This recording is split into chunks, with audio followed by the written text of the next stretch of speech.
किसी गांव में कालू नाम का एक मेहनती व्यक्ति रहा करता था। वो एक लाला के पास उसकी दुकान में काम किया करता था। कालू बहुत ही भोला और सच्चा आदमी था। वो कभी भी किसी का बुरा नहीं किया करता था। वो हमेशा अपने सेठ की बात को बड़े ही आराम से मान जाता था और कभी भी सेठ से तू तड़क से बात भी नहीं करता था। वो अपने सेठ को बहुत मानता था, इसलिए उसकी बहुत इज्जत करता था। कालू अपनी बीबी रानी, बेटी चिंकी और माँ उषा के साथ ही रहा करती थी। कालू की कमाए पैसे से ही भरण पोषण होता था। एक दिन चिंकी के पापा, क्यों ना मैं भी कहीं पर काम शुरू कर दूं? जैसे कि आप काम करके घर का खर्च चला रहे हो, अगर मैं काम करूंगी तो घर का खर्च आसानी से निकल जाया करेगा। नहीं रानी, तुम्हें कहीं भी काम करने की कोई जरूरत नहीं है। मैं हूँ ना, तुम्हें जो भी चाहिए मुझे बता दिया करो, मैं तुम्हारे लिए वो लेकर आ जाया करूँगा।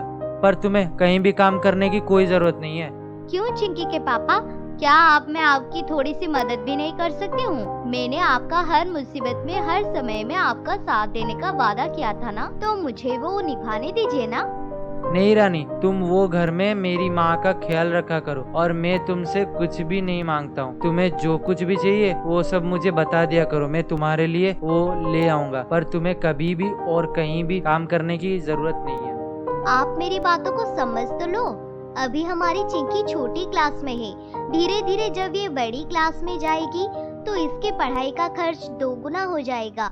फिर आपके अकेले की कमाई इस घर का खर्च नहीं उठा पाएगा जी। और वैसे भी इस घर का अभी पिछले महीने का ही किराया देना बाकी है। मकान मालिक कल ही आकर बोल कर गया था कि मुझे किराया हमेशा समय पर मिलना चाहिए। मैंने उनसे कुछ दिनों की मोहलत मांग ली है, इसलिए आपसे कह रही हूँ ना कि मैं भी कहीं पर काम शुरू कर देती हूँ।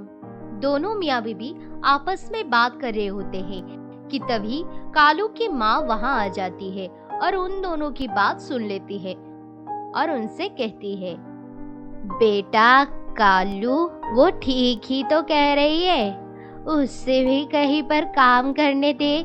बेटा, अगर मैं खुद बहू की जगह पर होती तो मैं भी यही करती। समझाना बेटा, तू अकेले ही इतनी मेहनत कर रहा है और हम सबको खिला रहा है। बेटा, मैं तो अब बूढ़ी हो गई हूँ, वरना आज तेरी मदद जरूर करती। मेरे बच्चे, तू नहीं जानता है बेटा, तेरे जाने के बाद मकान मालिक आकर क्या क्या बोलकर जाता है। उससे भी तो उसका पैसा समय पर देना पड़ेगा ना। अपनी माँ की बात सुनकर कालू को समझ आता है कि उसकी अकेले की कमाई अब पूरा घर नहीं चला सकती है, इसलिए इसकी बीवी को भी कहीं ना कहीं काम करना ही पड़ेगा। और कालू ये बिल्कुल भी नहीं चाहता था कि उसकी पत्नी कहीं बाहर जाकर काम करे, इसलिए वो अपनी पत्नी से कहता है, अच्छा रानी, तुम्हें अगर काम करके पैसे कमाने हैं तो बाहर क्यों जाना? तुम पढ़ी लिखी हुई हो, तुम बच्चों को पढ़ाना शुरू कर दो ना, इससे भी तो पैसे कमाया जा सकता है ना। और तुम्हें बाहर जाकर काम नहीं करना पड़ेगा और मेरी सारी टेंशन भी खत्म हो जाएगी। जी ठीक है, मैं ये जरूर करूँगी और कल से ही बच्चों को पढ़ाना शुरू कर दूंगी। अब हम दोनों मिलकर इस घर को चलाएंगे। ऐसे कहती है। और फिर अगले दिन से ही वो बच्चों को पढ़ाना शुरू कर देती है और रानी के पास काफी सारे बच्चे पढ़ने के लिए आने लगते हैं। धीरे धीरे समय बीतता है और रानी के पास बहुत सारे बच्चे पढ़ने के लिए आने लगते हैं और अब दोनों के काम करने की वजह से अब घर का खर्च भी अच्छे से निकल जाता था और मकान मालिक का किराया भी समय पर मिल जाता था। कालू रोज अपने सेठ की दुकान पर काम करता था और शाम को घर लौटता था। सब कुछ सही चल रहा था कि एक दिन सेठ की दुकान पर एक आदमी आता है। अरे कोई है क्या? मुझे सेठ से बात करनी थी। भाई सेठ तो यहाँ पर नहीं है, वो तो अंदर ही आराम कर रहे हैं। आपको क्या काम था बताओ? नहीं भाई, मुझे सेठ से ही कुछ जरूरी बात करनी थी, इसलिए क्या तुम सेठ को बुला सकते हो? अच्छा रुको, मैं अभी सेठ जी को बुला कर लाता हूँ। कालू सेठ को बुलाने जाता है और सेठ को बुलाकर ले आता है। सेठ बाहर आकर देखता है और उस आदमी से पूछता है, तुम कौन हो भाई और मुझसे क्या बात करनी थी? तो फिर बोलो। सेठ जी, आपने मुझे नहीं पहचाना? मैं हूँ सेठ जी, राजू। राजू? राजू कौन? मैं तो किसी राजू को नहीं जानता हूँ। तुम कौन राजू हो भाई? सेठ जी, मैं आपका दोस्त का बेटा हूँ, राजू। ऐसे कहता है और सेठ खुश हो जाता है कि वो उसके दोस्त का बेटा है। वो उससे पूछने लगता है, राजू बेटा, तुम्हारे पापा कैसे हैं?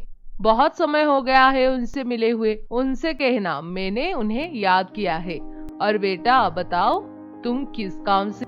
सेठ जी, वो मैं आपके पास यहाँ काम करने के लिए ही आया था। दरअसल अब मेरे पापा इस दुनिया में नहीं हैं। उन्होंने मुझे जाने से पहले कहा था कि मैं आपके पास आ जाऊं तो आप मुझे काम दोगे। और सेठ जी, अब मैं अकेला हो गया हूँ, इसलिए मुझे कमाई की सख्त जरूरत है।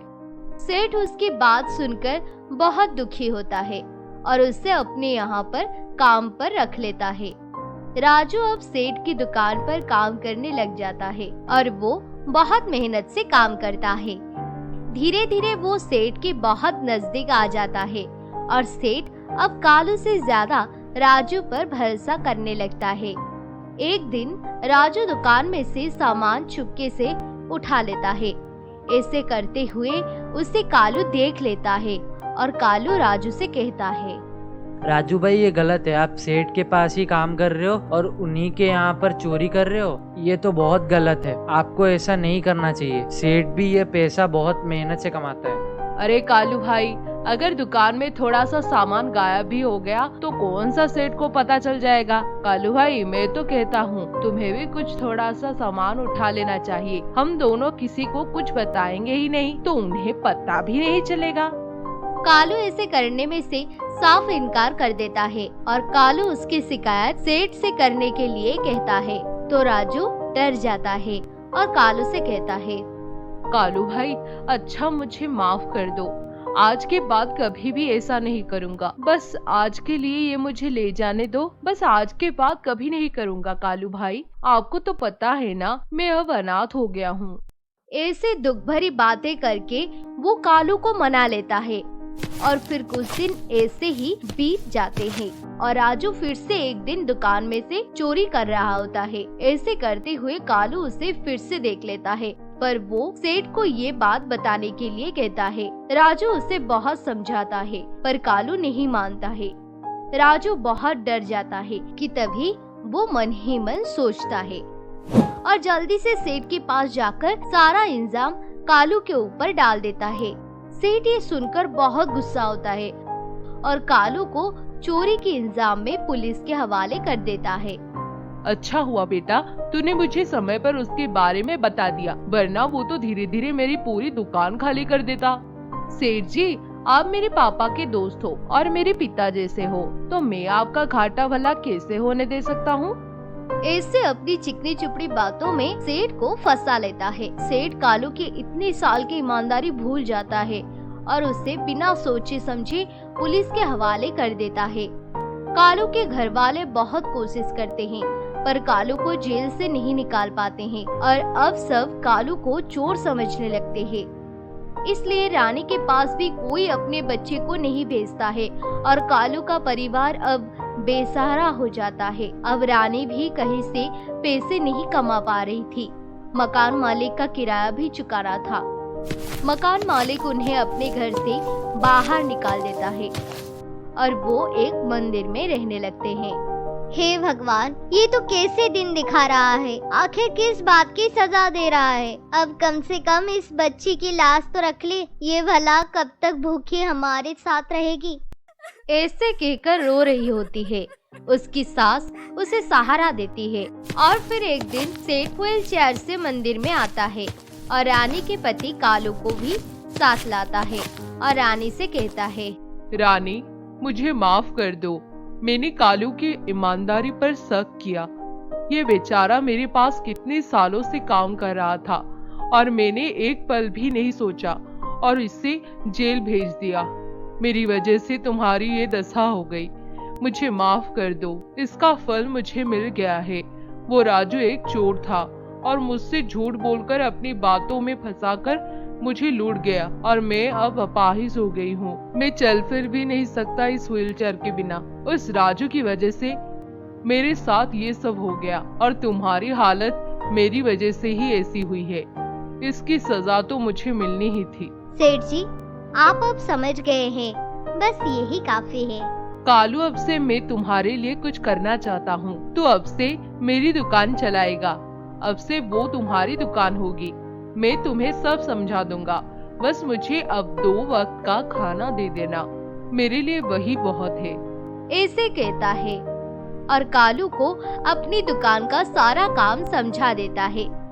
कालू अब सेठ की पूरी दुकान संभाल लेता है। धीरे धीरे कालू अच्छे पैसे कमाने लग जाता है और अब कालू अपने लिए एक नया और पक्का मकान बनवा देता है और सब कुछ फिर से अच्छे से चलने लगता है।